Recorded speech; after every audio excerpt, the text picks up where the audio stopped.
మహబూబ్నగర్ జిల్లాలో కురుస్తున్న వర్షాలకు మహబూబ్నగర్ జిల్లాలో కూడా విష జ్వరాలు కూడా విజృంభిస్తున్నాయని చెప్పుకోవచ్చు. ముఖ్యంగా డెంగ్యూ అలాగే మలేరియా వ్యాధులతో కూడా రోగులు భారీ ఎత్తున కూడా మహబూబ్నగర్ జిల్లాలోకి వచ్చి ట్రీట్మెంట్ తీసుకున్న పరిస్థితి కనిపిస్తుంది. మనం ప్రస్తుతం మహబూబ్నగర్ పట్టణంలోని ప్రభుత్వ ఆసుపత్రిలో కూడా గత వారం రోజులు కురిసిన వర్షాలు కూడా విష జ్వరాలు కూడా సోకడంతో కూడా రోగులు భారీ ఎత్తున కూడా ఆసుపత్రికి చేరుకొని ట్రీట్మెంట్ తీసుకున్న పరిస్థితి కనిపిస్తుంది. మన దగ్గర ప్రస్తుతం డాక్టర్ విష జ్వరాలకు సంబంధించి వారిని అడిగే ప్రయత్నం చేద్దాం. సార్ చెప్పండి, ఈ గత వారం రోజులకి కూడా విష జ్వరాలు కూడా చాలా విజృంభిస్తున్నాయి, దీనికి ఎలాంటి ట్రీట్మెంట్ చేస్తున్నారు? నమస్తే అండి. ఈ నార్మల్ విష జ్వరాలు మనకు ఈ ఆగస్ట్ కంటే కొంచెం ముందు సెప్టెంబర్ అక్టోబర్ వరకు వస్తుంటాయి. దాంట్లో మెయిన్గా మనం గుర్తెట్టుకోవాల్సినవి వైరల్ ఫీవర్లు, మలేరియా, డెంగ్యూ, చికెన్ గునియా. ఈ ఫీవర్లు మనం ఎక్కువ ఫోకస్ చేయాల్సినవి. ఇప్పుడు ఈ వాటర్ ఎక్కడైతే ఎక్కువ స్టాగ్నెంట్ ఉంటాయో అక్కడ దోమలు బ్రీడ్ అవుతాయి అన్నమాట. ఎక్కువ బ్రీడ్ అయ్యి డిఫరెంట్ రకాల దోమలు ఉంటాయి. అనాఫిలస్ అని, క్యూలెక్స్ అని, ఏడీసీ ఈజిప్టే అని ఒక్కొక్క రకమైన ఈ విష జ్వరాలు కాజ్ చేస్తుంది. దానికి మనం తీసుకోవాల్సిన జాగ్రత్తలు ఏంటంటే, ముందు ఫస్ట్ ఈ వాటర్ స్టాగ్నేషన్ అవ్వద్దు. ఎట్లయితే సార్ వాటర్ స్టాగ్నేషన్ అంటే, ఇవి మనం పాత పడిన కుండలు, బాక్సులు, డబ్బాలు ఇంట్లలో అట్లాంటివి పెట్టొద్దు. ఈ నాళాలు కొంచెం క్లోజ్ చేయించుకోవాలి. రెగ్యులర్గా మున్సిపాలిటీ వాళ్ళని మనకు క్లీనింగ్ అక్కడ చేయించుకోవాలి. దోమల డీడీటీ స్ప్రేలు కొట్టించుకోవాలి. ఇట్లాంటివి చేయించుకుంటూ ఉండాలి. అండ్ మెయిన్గా ఆల్ అవుట్ కానీ, రెపెలెంట్స్ కానీ ఇట్లాంటివి వాడాలి ఇంట్లో. ముఖ్యంగా కూడా గత వారం రోజులకెళ్ళి కూడా మహబూబ్నగర్ జిల్లా జడ్చర్ల నియోజకవర్గంలో దాదాపు 2 మండలాల్లో కూడా కాకర్లపాడు కావచ్చు, జడ్చర్లపాటులో ఉన్నటువంటి ఒక స్థానికంగా కూడా విష జ్వరాలు బారిన మలేరియా, డెంగ్యూ వ్యాధిన పడి చాలామంది ఇబ్బందులు పడుతున్న రోగుల నుంచి అక్కడ జిల్లా అధికారులు కూడా పర్యటించారు. ఇప్పటివరకు జిల్లాలో ఎన్ని కేసులు నమోదు చేశారు? సార్ మన దగ్గర స్టాటిస్టిక్స్ తీసుకుంటే సార్, డెంగ్యూ మనకు ఓపీ వచ్చేసి 11 కేసులు రికార్డ్ చేసినాము. అండ్ ఐపీ వచ్చేసి 18 కేసెస్, అన్నీ ఇంప్రూవ్డ్ అండ్ డిశ్చార్జ్. ఈ రోజుకి ఇక లాస్ట్ డేట్ మంత్ది. మళ్ళీ మలేరియా వచ్చేసి ఇప్పటివరకు అయితే 0 cases record, IP and OP. Chikungunya వచ్చేసి 2 ఐపీ కేసెస్ అడ్మిట్ అయినాయి, ఓపీ కేసెస్ ఏం రిజిస్టర్ కాలేదు.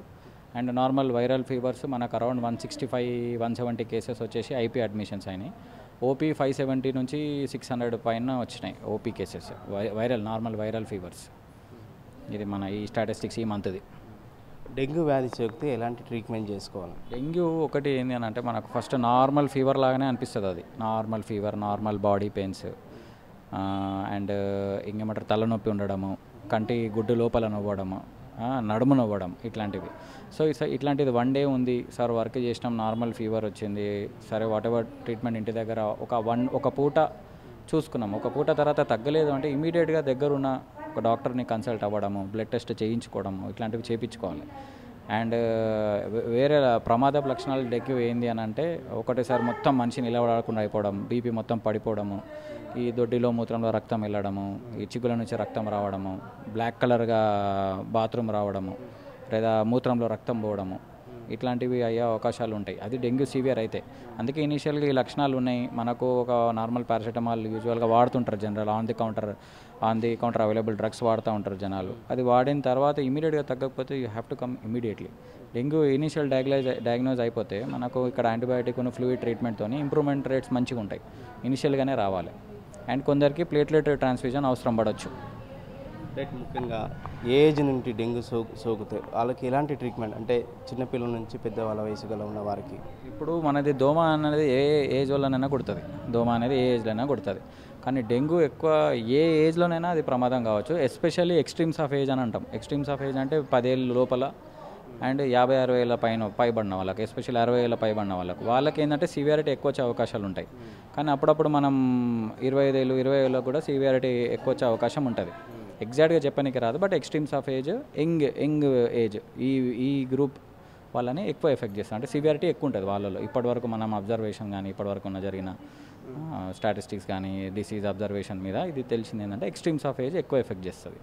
డెంగ్యూ సోకితే వాళ్ళకి ప్లేట్లెట్స్ అంటే రక్త కణాలు ఇబ్బందులు ఏర్పడే దానికి ట్రీట్మెంట్ ఎట్లా? ఇనీషియల్గా అందరికీ ప్లేట్లెట్స్ ఎక్కాల్సిన అవసరం ఉండదు, ఎందుకంటే బాడీ దానంతగా అది పుంజుకుంటుంది. అండ్ మనం ఇచ్చే ఫ్లూయిడ్స్ ఆ ట్రీట్మెంట్తో ఇంప్రూవ్మెంట్ ఉంటుంది. బట్ ఎవరికైతే 20,000 కంటే కణాలు తగ్గడమో, లేదా రక్తస్రావం కణాలతో సంబంధం లేకుండా రక్తస్రావం, ఇప్పుడు నేను చెప్పిన ఎవరైతే సిమ్టమ్స్ ఉన్నాయో ఆ రక్తస్రావం సిమ్టమ్స్ బ్లీడింగ్ మేనిఫెస్టేషన్స్ అని అంటాం మనం, అట్లాంటివి ఉంటే మాత్రం ఎక్కించుకోవాల్సి ఉంటుంది కణాలు, ప్లేట్లెట్ కణాలు. ముఖ్యంగా మలేరియా నివారించేందుకు ఎలాంటి చర్యలు తీసుకోవాలి, ట్రీట్మెంట్ ఏ విధంగా తీసుకోవాలి? ఇప్పుడు ఈ మలేరియాలో ఒకటి ఏంటంటే ఈ థ్రాంబోసైట్ పడిపోయే కణాలు పడిపోయేది డెంగ్యూలో అంత సివియారిటీగా ఉండదు, దీంట్లో కూడా ఉంటుంది, అంత సివియారిటీగా ఉండదు. రెండింటికైనా సేమ్ ప్రికాషన్స్. దోమలు కుట్టనీయకుండా, దోమలు మన దగ్గర రాకుండా ప్రివెంట్ చేయాలి. జర ఈ వాట్ ఎవర్ ఈ వాటర్ సోర్సెస్లో అక్యుములేట్ అవుతాయో అక్యుములేట్ కానివ్వదు. తెలుగులో ఫాస్టెస్ట్ న్యూస్ యాప్ ఇప్పుడు కొత్త అవతారంలో 5 సెకండ్లోనే పూర్తి వార్తా సమాచారం మీ చేతిలో. సోషల్ మీడియా ట్రెండ్స్ మీ కళ్ళ ముందుకే live TV and voice search ఆప్షన్స్తో ఇప్పుడే డౌన్లోడ్ చేయండి. యాప్ లింక్ డిస్క్రిప్షన్లో ఉంది.